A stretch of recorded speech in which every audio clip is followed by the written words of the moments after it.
Հին ազգեր, ինչպիսիք են հայերը եւ հրեաները, նույնիսկ ազգային ինքնագիտակցության, մշակույթի եւ կրոնի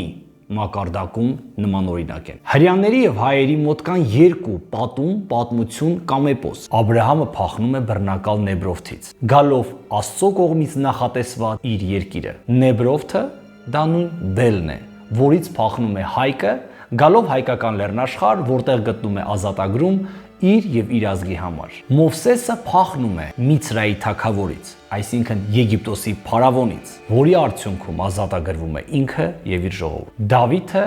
եւ Մսրամելիքը, Միցրա, Մելիք, եգիպտական իշխան կամ թագավոր։ Էլ չեմ ասում, որ երկուսն ունեցել են հոլոկոստ կամ եղեռն, երկուսի պատմությունն է ետևը սուր առաջը ջուր եւ երկուսն էլ խոստացված ծովից ծով երկիր են ցանկանում։ Երևի հենց այդ էր պատճառը,